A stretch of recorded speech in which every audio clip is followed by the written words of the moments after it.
자, 여러분 오늘 판도2에서는 메시지를 잘 설정해야 되는데 필요한 소주제 3가지로 좀 다뤄드리고자 하는데요. 영어 발표 대본을 만드는 노하우. 이제 발표 대본이기 때문에 논문과는 다르죠. 그냥 논문을 읽고 내려오는 것이 아니라 하지만 교정을 잘 받아서 이 표현이 잘 다듬어진 논문에 있는 표현을 또 안 쓰기는 또 아깝잖아요. 어떻게 활용해야 될지. 문어체의 논문의 표현을 브레이크코즈로 변경할 때 주의사항, 그리고 영어 대본 샘플을 몇 개를 좀 같이 보면서 이러한 부분들이 잘 정리가 어떻게 해야 될지에 대해서 좀 전반적인 샘플 작업을 한번 해보도록 하겠습니다. 자, 먼저 그럼 영어 발표 대본이 왜 필요한지, 난 대본 없이도 발표할 수 있어요 하시는 분도 물론 계시겠지만, 자, 이게 여러분이 혼자 예를 들어 뭐 강의를 한다던가 그런 상황이라면은 뭐 시간적인 것이 조금 맞지 않더라도 그게 큰 문제가 되지 않을 수가 있습니다. 근데 앞뒤에 많은 사람들이 함께 세션에서 뭔가 나눠서 발표를 진행하는 경우라면 여러분에게 주어진 시간이 길지 않은 경우도 많고요. 그 시간을 정말 굉장히 초, 분 단위로 활용해야 되는 경우가 많습니다. 그렇기 때문에 그런 부분에 있어서 시간 분배를 잘 하셔야 되겠죠. 그렇죠? 그렇다면 그 시간을 적절하게 우리가 활용하고 연습을 할 때 필요한 것은 바로 대본입니다. 대본이 있어야지만 그것을 우리가 정확하게 어느 정도의 분량이 나오고 어떤 부분을 강조하고 어떤 부분 빼야 된다는 거를 연습할 때 우리가 좀 객관적으로 볼 수 있는 증거 자료가 되거든요.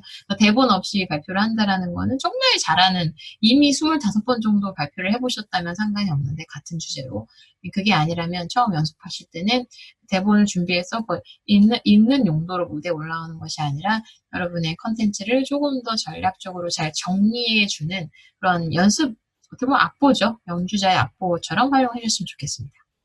자, 영어 대본을 만드실 때 주의해야 될 점은 대부분 대본 없이 그냥 말하는 습관을 하다 보면 그냥 말은 하는데 거기에 이제 중요한 정보가 빠져있는 경우가 굉장히 많습니다. 한번 샘플 보도록 할까요? Today I'm going to talk about my management experience. Let's begin. This is my first slide. 뭐 영어에는 문제가 없습니다. 오늘 제가 뭐 저의 운영 경험에 대해서 좀 안내해드리고자 합니다. 시작하죠. 이거 제 첫 번째 슬라이드입니다. 영어적인 건 문제가 없지만 어떤 문제가 있죠? 메시지가 없죠. 도대체 매니지먼트 익스피리언스의 어떤 운영 경험을 얘기하는 것인지, 어떤 예를 드는 건지, 퍼스트 슬라이드는 어떤 내용이 있는지, 어떤 구체적인 사항을 가지고 얘기를 할 것인지에 대한 방향 설정이 하나도 되지 않았다는 거는 이 말은 하는데 이제 메시지가 없는 말이라는 거예요. 이 언어에는 이제 메시지가 있고요. 그렇지 않은 언어가 있는데, 메시지는 우리가 대부분 내용어라고 합니다. 우리가 번역할 때 캐치해야 되는 그런 중요한 단어들이죠. 물론 기능어도 중요하긴 해요. 기능어들이라는 거는 이제 그 문법적으로 이게 이 언어의 표현이 될 수 있도록 연결해주는 그런 표현이라면, 내용어는 그런 단어, 키워드로 이렇게 볼 수가 있어요. 여기서는 키워드가 매니지먼트 익스피리언스, 매니지먼트에 관한 거 외에는 알 수가 없죠. 어떤 키워드인지, 어떤 강조되는 그런 표현이 있는지가 나와 있지 않기 때문에 이것은 이제 시간 때우기식의 그런 발표가 되게 쉽다라는 거예요. 이런 식의 표현들은. 그렇기 때문에 우리가 영어 학습 프레젠테이션 대본을 만들 때는 적절하게 내가 전달해야 되는 메시지가 있는지를 활용해 좀 고민해 보실 필요가 있어요. 그럼 이거 좀 바꿔볼까요? Today I'd like to talk about the importance of horizontal management. 자, 아까처럼 그냥 management experience라기보다는 수평적인 경영이죠. 수평적 경영의 중요점에 대해서 오늘 말씀드리겠습니다. 조금 다르죠? 그냥 경영이라고 하면 너무 그런 좀 보편적인 주제인데 조금 이것을 나눠서 세부적으로 특별히 어떤 어떤 경영에 관한 이야기인지, horizontal management. 그게 왜 중요한지에 관한 내용이다. Today's presentation is designed to help you manage your staff better. 이 프레젠테이션은 직원들이 조금 더 잘, 그죠? 직원들을 조금 더 좀 잘 운영하는 데 도움이 될 것입니다. 이거 들으면 여러분이 만약에 이 관련한 경영을 하는 사람들이 청중이라면, 경영에 대해서 연구하시는 분들은 궁금해하겠죠. 왜 이 발표가 중요한지에 관한 어떻게 보면 후크 역할도 하는 거니까. 이 발표는 뭐뭐를 하기 위해서 준비되었습니다. 디자인되었습니다. 그렇죠? 당신이 직원들을 잘 관리하는 데 도움이 될 것입니다. 저도 듣고 싶어요. 어떤 노하우가 있는지. 그리고 난 다음에 이제 오버뷰로 가는 거죠. Let's get the show on the road with a few examples from our team. 역시 키워드. Few examples from our team. 저희 팀으로부터의 몇 가지 예로 한번 시작해 보겠습니다. Get the show on the road라는 건 이제 슬슬 쇼를 시작한다, 즉 본론으로 넘어간다라는 그런 관용적인 표현이에요. 자, 이거 듣고 별로야, 관심 없어 하는 분 별로 없으시죠? 아까의 처음 보여드렸던 첫 번째 예보다는 훨씬 더 키워드가 많이 들어가 있어요. Horizontal management, help you manage your staff, examples from our team. 이런 오렌지색으로 보여주는 키워드를 통해서 조금 더 관심을 줄 수 있는 요소들이 많이 들어있어서 청중에게는 훨씬 잘 들어오는, 귀에 들어오는 그런 발표문이 된다라는 겁니다. 여기 보이시는 Today I'd like to talk about today's presentation is designed to let's get the show on the road with는 기능어적인 거죠. 프레젠테이션의 패턴이라는 거예요. 이 패턴과 그다음에 여러분의 발표의 내용에 관심을 끌만한 내용어가 잘 조합되면 좋은 발표문이 되는 겁니다. 패턴은 우리 파트 1에서도 몇 가지 안내해 드렸죠. 각각 그 발표의 구조, 서론, 본론, 개론에서 쓸 수 있는 그 구조에 적절한 패턴 표현들 안내해 드린 것도 참고해 보시고요. 여러분이 프레젠테이션 표현들 찾아보시면 또 많이 있습니다. 또 이 과정을 통해서 오늘 안내해 드린 그런 표현들도 한번 응용하셔서 이 표현으로 시작해 보는 것도 좋아요. 대본을 만들어 보시고요. 역시 비교, 분석, 전후 한번 보시기 바랍니다. 자, 그리고 이제 두 번째로 좀 기억하셔야 되는 부분은 뭐냐면, 문어체와 구어체의 중요점을 좀 아시고, 좀 변경하셔야 됩니다. 우리가 문어체가 있고 구어체가 있는데, 이 문어체는, 발표에서 쓰는 용어가 아니에요. 문어체는 여러분이 논문을 쓴 거. 대부분 우리가 발표를 논문을 쓴 거를 학술 발표 많이 하니까. 그러면 이제 그 논문에 쓴 표현을 그대로 베껴와서 이렇게 읽는 경우가 많은데, 그러면 이제 말하기도 어렵고요. 이게 이제 문어체는 글 쓰는 용도로 책을 읽는 거가 어려운 교과서 책을 우리가 읽으려고 하면 어려운 것처럼, 그거를 읽고 이해하기가 어렵다라는 거죠. 약간 구어체로 바꾸실 필요가 있어요.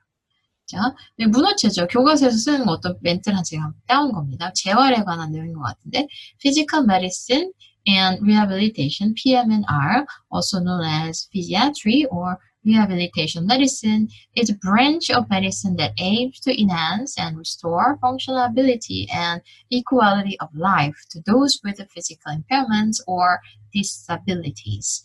자, 문장으로는 퍼펙트해요. 이거 제가 일일이 번역은 하지 않겠습니다. 번역하는 게 중요한 게 아니니까. 어떤 느낌이죠? 왜냐면 여러 분야가 다 다르기 때문에 제가 이거 번역하는 건 별로 의미가 없어요.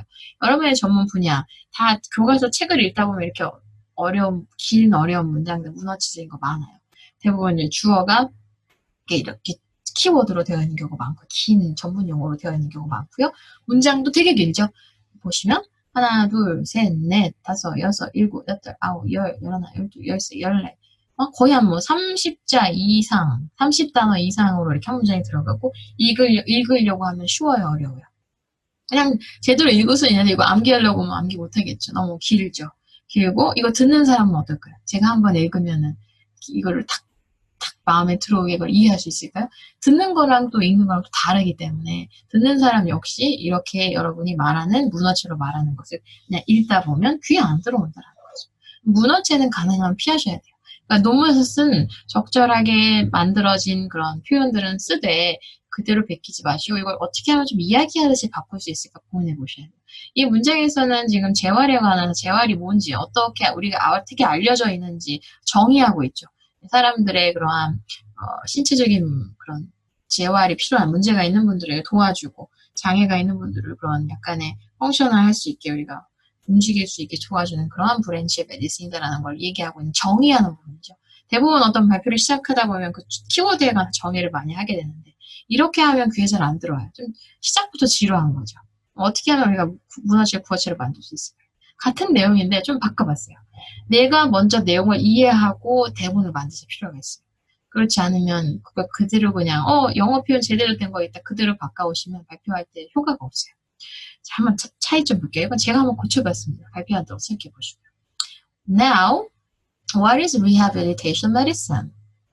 Yes, we practice rehabilitation medicine to improve functional ability and quality of life to those with physical impairments or disabilities.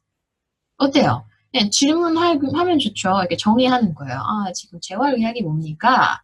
네, 아마 계신 분들이 다 재활의학 관련한 전문가나 연구자나 대학생이니까 이런 경우에도 공동체 의식을 좀 주기 위해서 네, 우리 모두 재활의학을 그죠? practice하고 있죠. 연구하고 뭐 실행하고 있죠. to improve 하면서 아까 내었던 그 정의를 그대로 한 거예요.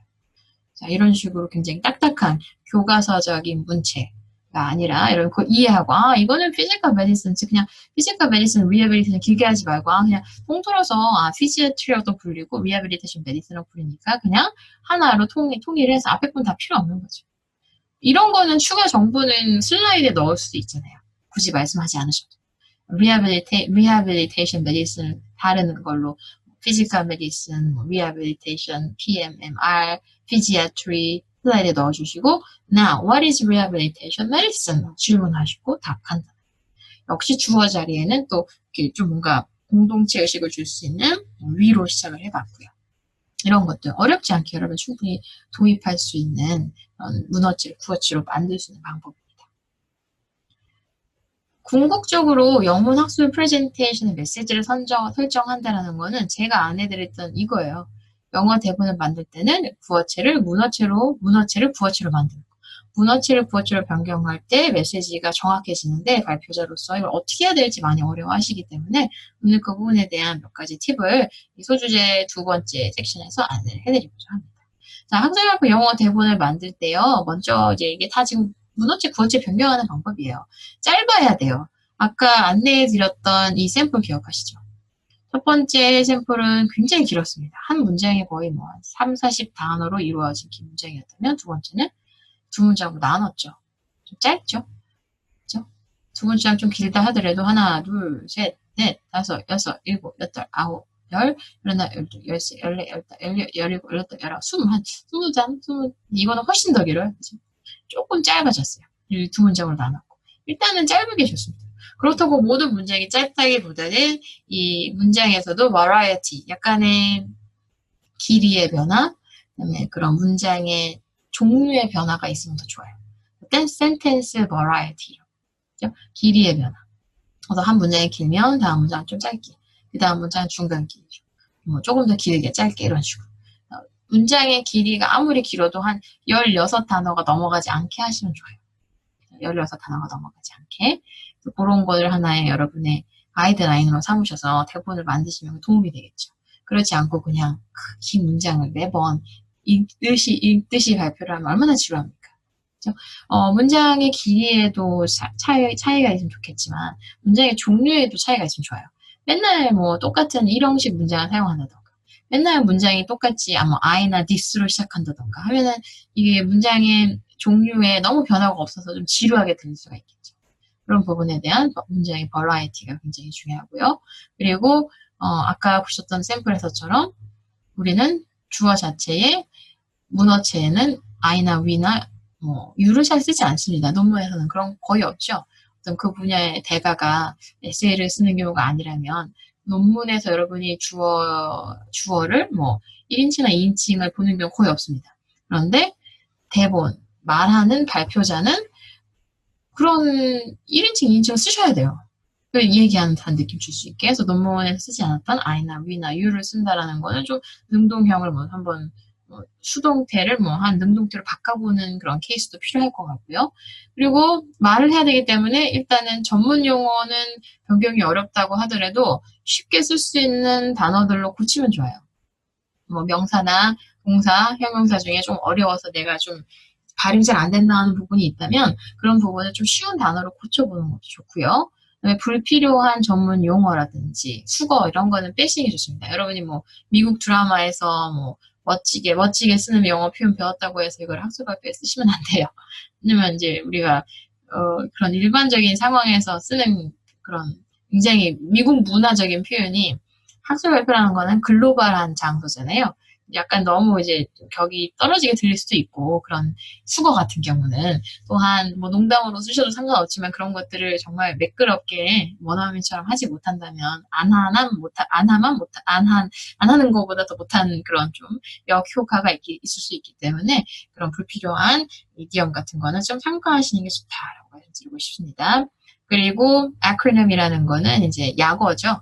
약어 같은 게 그 분야에서만 알려진 거, 여러분이 만든 거, 이런 거는 처음 소개할 때는 풀어주시고, 슬라이드에, 그죠? 긴 버전과 짧은 버전을 이렇게 보여주시면 좀 눈에 익숙해질 수 있도록. 그렇게 처음 얘기할 때는 좀 풀어주시고요. 연결하는 트랜지션 필요하겠죠? 그 다음에 중간중간 지루해질 수 있으니까 질문으로 좀 사기를 올려주고, 환기를 좀 시켜주고, 이렇게 할 필요가 있습니다. 그래서 구어체를 만들고, 영어 발표 대본을 만들 때 이렇게 필요한 이런 몇 가지죠. 하나, 둘, 셋, 넷, 다섯, 여섯, 일곱, 여덟 가지 규칙들을 하나씩 설명해 드릴게요. 다시 한번. 자, 문제의 길이가 중요합니다. 우리가 발표 잘하는 사람의 특징을 보면 말을 그렇게 길게 하지 않아요. 물론 뭐 빌 게이츠도 스티브 잡스도 둘 다 발표 잘하고 말 잘합니다. 그런데 이제 빌 게이츠가 말하는 거 뉴스나 신문에서 보셨던 분들은 좀 지루하다 생각하셨던 경험 없으신가요? 교수님이 말씀하시는 거 우리가 나 공부 잘해야지라는 마음으로 듣지 않으면 쉽게 놓치기 쉽잖아요. 어렵잖아요. 누구나 알아들 수 있는 표현 쓰시는 게 아니기 때문에. 빌 게이츠도 그런 교수님 타입의 커뮤니케이터가 아닌지 모르겠어요. 자, 스티브 잡스는 반면에 스티브 잡스가 최고의 프레젠터다 그렇게 말씀드리고 싶진 않아요. 왜냐면 이게 청중이 누구냐에 따라서 또 스티브 잡스가 타겟한 그 청중에는 가장 적절한 프레젠터인 게 맞으니까 굉장히 그 분야에서 두각을 나타내는 프레젠터로 기억되고 있지만 모든 사람들이 꼭 스티브 잡스처럼 발표해야 된다는 건 아닙니다. 하지만 보편적으로 사람들이 청중이 잘 이해하고 지루하지 않은 그런 커뮤니케이션 하는 거는 빌 게이츠보다 스티브 잡스라는 건 아마 다들 동의하실 거예요. 말하는 거에 패턴들을 기억하시는 분들은요. 영어로 얘기하기 때문에 난 못 알아들어서 모르겠다 하시는 분도 계시겠지만 그게 중요한 게 아니라 그래서 언어 학자들도 그걸 인식하고 왜 스티브 잡스는 파워풀한 커뮤니케이터로 알려졌을까라고 언어적으로 풀어봤더니 빌 게이츠는 평균 한 문장에 22개 정도의 단어를 쓰고요. 스티브 잡스는 10개에서 11개 정도의 단어를 평균적으로 쓴다고 합니다. 현저하게 문장의 길이가 짧겠죠. 그렇기 때문에 평균적으로 스티브 잡스의 말하는 거 알아듣는 연령대는 한 대여섯 살 정도면 되면 스티브 잡스 말하는 거 알아듣고요. 빌 게이츠는 10살, 11살 정도의 지적 능력이 돼야지만 이분이 얘기하는 거를 알아들을 수 있다고 합니다. 영어가 안 되는 나는 스티브 잡스도 안 들리는데 그럼 난 5살도 안 됐다는 건가? 라고 생각하시는 분들도 있겠지만 그럴 수도 있겠고요. 그게 중요한 게 아니니까. 제가 말씀드리고 싶은 부분은 바로 우리가 말을 너무 길게 하면 할수록 멋져 보이고 전문적으로 보이고 그런 생각들을 많이 하시겠지만 일단은 학술 발표든 어떤 발표든 전달이 잘 돼야 되잖아요. 통계적으로 제대로 발표를 잘 전달하려면 쉽고 누구나 알아들을 수 있게 내가 전문가지만 비전문가도 알아들을 수 있게 학술 발표를 한다는 건 최고의 학술 발표가 될 수 있습니다. 대부분 학술 발표가 지루한 이유는 못 알아듣게 발표를 하기 때문이 아닐까 싶어요. 물론 여러분 생각하시기에 앞에 계신 교수님들이 여러분보다 훨씬 그 분야에 대해 잘 알고 있기 때문에 나는 가능하면 어렵게 복잡하게 설명을 해야 된다고 생각하겠지만 사실 그렇지도 않아요. 여러분 연구 분야에서는 짧으면 몇 개월, 길게는 수년 동안 연구하신 여러분이 사실 그 분야에서는 최고의 전문가일 수도 있거든요. 지식적으로는. 같은 동일한 부서나 분야라고 해서 모든 전문가들이 그 분야만 공부하는 게 아니기 때문에. 그래서 그 정보의 양은 여러분 훨씬 많을 수밖에 없어요. 근데 그거를 나보다 더 많이 알고 있겠지라는 그런 생각에 너무 길게 어렵게 문어체로 얘기를 하기 때문에 이게 아무도 못 알아듣는 너무 어려운 학술 발표에 장이 되는 게 아닐까 하는 아쉬움이 있어요. 그렇기 때문에 쉽게 여러분이 그 분야에 공부를 한다면 공부하지 않은 친구들도 이해할 수 있게 설명을 할 수 있다면 그건 최고의 학술 발표 프레젠터 커뮤니케이터가 아닌가 싶습니다. 짧게 말하는 연습을 좀 해주셨으면 좋겠어요. 기본적으로 10단어, 11단어까지는 어렵더라도 맥시멈 최고 16단어가 한 문장에 넘게 들어간다는 건 좀 길다라고 느끼시는 게 좋을 것 같아요. 그래서 저는 여기서 14단어라고 하는데 아주 길어도 16단어가 넘지 않도록. 샘플 한번 볼까요? 3D 프린팅에 관한 얘기인 것 같아요. 역시 교과서 같은데 그냥 따온 거예요. 이게 어떤 의미인지 그걸 해석하시는 건 전혀 중요하지 않습니다. 그냥 길죠. 3D cell printing is an emerging strategy to create an engineered tissue construct by depositing biological components in a highly accurate way. 너무 길어요. 세보니까 22단어나 들어가 있는 긴 문장입니다. 그냥 얘기하셔도 되지만 너무 기니까 문장 구조 자체를 바꾸는 것도 괜찮지만 불필요한 걸 한번 빼보는 것도 하나의 방법이겠죠. 그렇죠? 뭐 굳이 emerging strategy라고 얘기할 필요가 없다면 그냥 3D printing creates an engineered tissue construct depositing biological components accurately. 그죠? 뭐 in an advanced way 대신에 뭐 accurately. 그죠? 이렇게 좀 바꾸셔서 12단어를 고쳐봤어요. 같은 내용을 좀 서머리하면서 정리하는 연습을 하시는 게 좋아요. 뭐 교과서에 있는 내용 혹은 여러분 논문에 있는 내용을 그대로 대본으로 만들 때는 좀 줄이자. 혹은 두 문장으로 나누자 하는 것도 하나의 방법이 되겠네요. 자, 문장의 다양성도 역시 중요합니다. 그냥 똑같은 맨날 그렇다고 짧은 문장이 중요하다고 해서 여러분이 문장 길이가 다 10단어예요. 그러면은 어떨까요, 느낌이? 너무 박자가 동일하니까 그 흐름이 좀 지루하게 느껴지겠죠. 긴 문장이 계속 똑같이 반복돼요. 짧은 문장이 계속 한다면 거기서 똑같은 그 템포, 박자가 생기기 때문에 그러면 이제 좀 지루하기 쉬워요. 그렇기 때문에 한 문장은 좀 길었다가 다음 문장은 좀 굉장히 짧았다가 중간 길이 조금 더 길었다가 이런 식으로 약간의 문장의 길이에도 길고 짧고 중간 짧게 뭐 이런 식으로 다양성을 주시는 게 좋아요. 그리고 문장의 종류도 마찬가지입니다. 매번 능동형을 쓰기보다는 중간에 좀 수동태를 쓴다던가. 그죠? 근데 이거는 어떤 부분에 중요하냐면 먼저 이야기 나온 단어가 중요한 경우가 많아요. 그렇기 때문에 내가 전략적으로 같은 내용도 new cultural products and genres were eventually introduced by their activity 하면 여기서 강조되는 거는 새로운 문화적인 그런 제품과 장르가 되겠죠. 이 단어가 강조가 되는 거예요. 그 단어로 시작됐기 때문에 여기는 수동태로 쓰여진 문장이 여기서는 조금 더 전략적이 될 수가 있어요. 이 두 단어를 내가 처음 강조하는 게 목적이 맞았다면. New cultural products and genres were eventually introduced by their activity. 자, 이걸 그러면 한번 능동으로 고쳐볼까요? 그러면 여기서 their activity가 먼저 나오면 their activity eventually introduced new cultural products and genres 이렇게 되겠죠. 이 단어가 강조되는 거죠. 앞에 나왔던 그들의 행위가 자체가 그죠? 궁극적으로 새로운 문화적 제품과 장르를 소개했다. 이 그들이 했던 그 행위가 여기 문장에서 강조가 되는 거예요. 같은 문장이 같은 내용이지만 뉘앙스가 다르죠. 누가 결정합니까? 여러분이 결정하시면 돼요. 그렇죠? 여러분이 어떤 부분이 중요하다라는 것을 강조하셔서 능동이냐 수동이냐로 고쳐서 말씀하시면 좋습니다. 그런 부분을 알지 못한 채 그냥 항상 똑같은 패턴으로 문장을 만드시는 분들이 많아요. 특히 연구 내용 설명하는 부분은 문장이 다 수동으로 되어 있는 경우가 많죠. 논문을 쓰다 보니까. 근데 그것도 우리 랩이 혹은 내가 이렇게 실험을 했다로 약간 바꾸셔도 돼요. 결국은 궁극적으로 발표자가 본인의 실험 방법이나 연구에 관해 소개하는 거기 때문에 그런 경우에는 조금 더 여러분이 의도적으로 다르게 그 주어를 바꾸실 필요가 있다라는 것. 그때 그걸로 인해서 주어가 뭐냐에 따라 능동이나 수동이 결정이 된다는 걸 보시면 좋을 것 같아요. 문장의 다양성에서 지금 연결해서 얘기하고 있습니다. 능동을 쓸지 수동을 쓸지는 사실 내가 어떤 단어를 강조하냐에 따라서 결정이 돼요. 같은 문장도 You broke the contract 하면 아까 했던 그 규칙으로 생각한다면 당신이 계약을 깼어요라는 그 you가 강조가 되겠죠.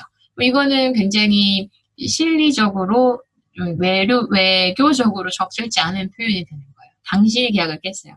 정말 그걸 강조해야 되는 상황이 아니라 그런 경우라면 the contract was broken 이렇게 뒤집어서 설명하시는 것이 훨씬 능동으로 설명하시는 것을 계약이 파기가 됐습니다라고 하는 것이 더 적절한 표현이 될 수가 있습니다. Okay? But the contract was broken. You broke the contract. 느낌이 다르다라는 거죠. 자, 역시 같은 문장도 여러분이 교과서에서 발췌하거나 여러분 논문에서 발췌할 때 한번 고민해 보세요. 내가 어떤 단어를 기준으로 한번 이야기를 해야 될지. The government issued a new regulation for ICT companies. 이 문장 자체는 뉘앙스가 영어에서는 정부, the government를 중심으로 사람이 생각하게 되어 있어요. 같은 문장에서도 나는 regulation을 강조하고 싶다, ICT를 강조하고 싶다에 따라서 문장의 구조가 바뀔 수 있다는 거죠. 그러면 나는 새로운 규제가 중요해라고 한다면 a new regulation for ICT companies was issued가 되겠죠. 그렇죠? ICT companies가 중요하다면 ICT companies face a new regulation issued by the government가 중요하겠죠. 이렇게 각각 요소에 따라 달라지는 부분이 있기 때문에 여러분이 내가 뭘 강조하냐에 따라서 문장 구조가 바꿔진다는 걸 기준으로 작문을 하고 이야기를 하시면 문장이 훨씬 다양해진다는 거예요. 맨날 내가 이야기하기 편한 구조만으로 그냥 I, 뭐 their, they, it 이렇게만 습관적으로 말씀하셨던 그런 습관이 있다면 여기서 내가 강조하고자 하는 부분이 무엇일까를 먼저 떠올리시고 그것을 먼저 뱉어내서 그걸 기준으로 문장을 만들어 보세요. 그렇다면 물론 미리 작문을 하시고 준비하시면 훨씬 깔끔해지겠지만 스피킹을 하실 때도 도움이 됩니다. 문장의 다양성이 그만큼 중요하다라는 거 기억해 보시면 좋을 것 같아요. 자, 그리고 또 정확한 메시지를 전달하기 위해서 아까 말씀드렸죠. 문어체에서는 쓰지 않은 그런 1인칭, 2인칭을 단수 복수 쓰시면 좋습니다. I라는 거 논문에서 쓰지 않지만 프레젠테이션은 쓰셔야 되겠죠. I'd like to introduce, I would like to move on to the next point. I conducted an experiment. 그래서 I를 쓰시는데 I는 여러분 자신, 프레젠터를 해야 합니다. 매번 똑같이 문장이 I로 시작되면 조금 더 이게 지루하게 생각될 수 있고 너무 자기중심적으로 느껴질 수 있으니까요. 대본을 만들면서 내가 주어에 너무 똑같은 주어가 반복되지 않는지 한번 확인해 보면 좋겠죠. we라는 거는 학교가 될 수도 있고 여러분의 연구소가 될 수도 있겠고요.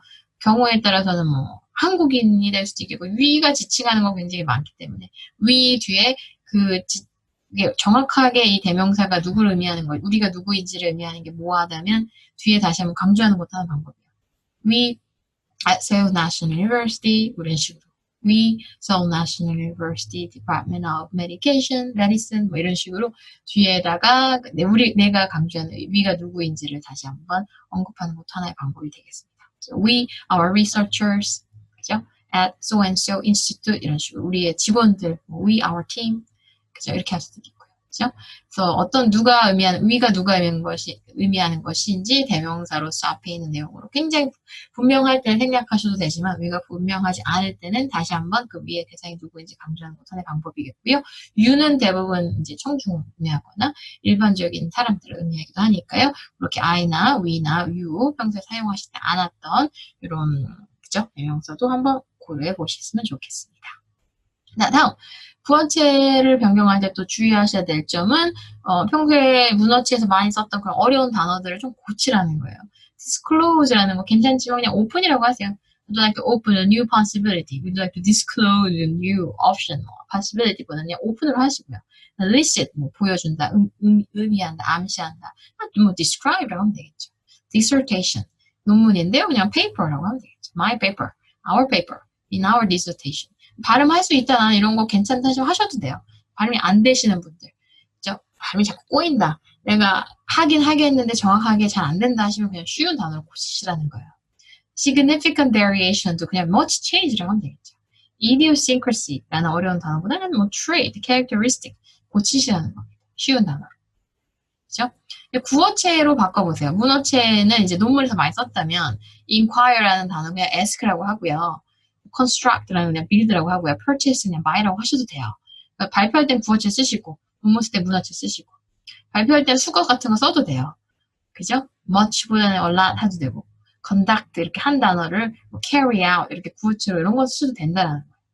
enter, go in 괜찮습니다. 구어체로 발표는 논문에서 쓰지 말라고 했던 이런 수거적인 구어체도 발표에서는 약간 사용하시면서 부드럽게 conversation, 이야기하는 것처럼 여러분 말씀하시는 게 되게 중요하다라는 거 기억해 주시고요. 자, 그리고 또 문어체를 구어체로 변경할 때 논문에서 썼던 그러한 좀 장황한 연결 멘트, 그죠? 그런 것들도 물론 있고 그것들을 우리가 발표에서도 또 활용해 볼 수가 있어요. 뭔가 추가할 때 맨날 and만 사용하셨다면 뭐 additionally, again, also, and, as well, besides, furthermore, indeed, moreover, furthermore, indeed, furthermore, moreover 같은 건 약간 좀 문어체에서도 많이 쓰이죠. 이런 거. additionally, again, to emphasize 이런 식으로 자꾸 맨날 and만 쓰셨다면 이런 부분도 한번 고민해 보세요. 추가할 때 이런 표현 어떠세요? 멋지죠? transition 연결하는 표현입니다.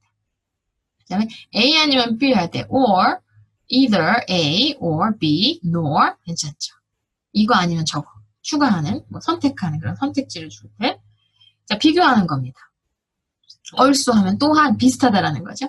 equally 그렇죠? 동등하게 비슷하다는 거예요. equally important 동등하게 중요하다. even so 그렇지만 추가적으로 더 in the same way 비슷하게도 likewise 비슷하게도 similarly 비슷하게도 이렇게 비교할 때 비슷하다라는 거예요. 반면에 반대일 때 although 하지만 but 그렇지만 despite 뭐뭐에도 불구하고 in spite of 뭐뭐에도 불구하고 같은 뜻이겠죠. 그냥 despite라고 하시면 돼요. however 그러나 nevertheless 그럼에도 불구하고 on the other hand 그러나 otherwise 그렇지 않으면 still 여전히 regardless 뭐뭐에도 불구하고 though yet 뭐뭐뿐만 아니라 뭐 아직까지는 뭐 이런 다 이렇게 뭔가 대비하는 그죠? 이런 표현들도 이렇게 transition으로 쓰시면 어떨까요? yet, but 같은 뜻이에요. 그러나 yet 비슷합니다. 가볍게 우리가 대비할 때 쓸 수 있어요. 예를 들 때 for example, for instance 쓸 수 있겠죠. 그죠? result or cause 이거는 이제 결과입니다. accordingly 그죠? 결과적으로 because 궁극적으로 consequently 결과적으로 finally 결과적으로 hence는 조금 오래된 표현이니까 말할 땐 안 쓰셔도 될 것 같아요. in summary 요약하자면 on the whole 전반적으로 말씀드리자면 괜찮죠. so 그렇기 때문에 then 그러므로 before 뭐뭐 전에 cause and effect 하기 전에 이제 정리하는 겁니다. summary 할 때 많이 쓰겠죠. all in all finally in brief in conclusion in short in summary lastly 정리할 때도 써요. on the whole that is 정리할 때 많이 쓰죠. to conclude 정리하자면 요약해드리자면 자 그리고 시간 관련해서 earlier 이전에는 eventually 궁극적으로 finally 최종적으로 following 이후에 previously 이전에 last 마지막으로 meanwhile 그러는 도중 next 다음으로 soon 곧 subsequently 이후에 then 그러고 난 후에 until 언제까지 when 뭐뭐일 때 이거 다 시간 관계 알려주는 거죠. 여러분 문법 시간에 다 배웠던 거예요. 이런 걸 통해서 조금 여러분의 그런 앞뒤 관계를 우리 듣고 청중이 듣고 잘 연결해주는 그런 내용들이죠. 트랜지션 중요합니다. 기억하셨다가 다음 발표에서 한번 활용해 보세요. 자, 다음 중요한 부분은 이제 중간중간에 좀 질문을 던지라는 거예요. 지루하게 들릴 수 있기 때문에 약간 내용을 환기시키기 위해서. 한 주제에서 다른 주제에 서브 주제로 넘어갔을 때 이게 질문 던지는 것도 하나의 방법이거든요. Have you ever wondered why? 뭐뭐 고민해 보셨나요? 궁금해 보셨나요? 뭐뭐가 왜 어떻게 되는지 궁금해 하셨었나요? Did you know that? 뭐뭐에 대해서 알고 계셨나요? Do you know why? 뭐뭐에 대해서 왜 그런지 아십니까? Then how do we define the asset? Then how do we define? 이걸 어떻게 정의해야 될까요? That brings me to my next question. 이것이 저의 다음 질문으로 넘어갑니다. Then how can we 뭐뭐 어떻게 할 수 있을까요? How can we break out of our safety zone and venture into the new? The answer is really within yourselves. The answer really is. 자, 정말 답은 어디에 있습니다. 이런 표현이겠죠. Have you contemplated? Have you thought about? 뭐뭐에 대해서 생각해 보셨습니다. Why it is so? 왜 그런지 생각해 보셨습니까? The question is, what is the best way to motivate our employees? The question is, 질문은 왜 직원들을 가장 좋게 동기부여할 수 있는 방법이 무엇일까요? 질문하라는 거예요. 인간에 여러분의 내용과 다음 내용을 넘어가기 전에 관심을 끌고 졸고 있는 사람도 좀 깨울 수 있는 게 바로 질문 요법입니다. 질문 쉽죠? 쉽게 우리가 여러분 다음 내용으로 관심을 끌 수 있는 거 질문할 수 있는 그런 또 유일한 방법들 많이 놓치고 계세요. 질문 많이 하시라는 거.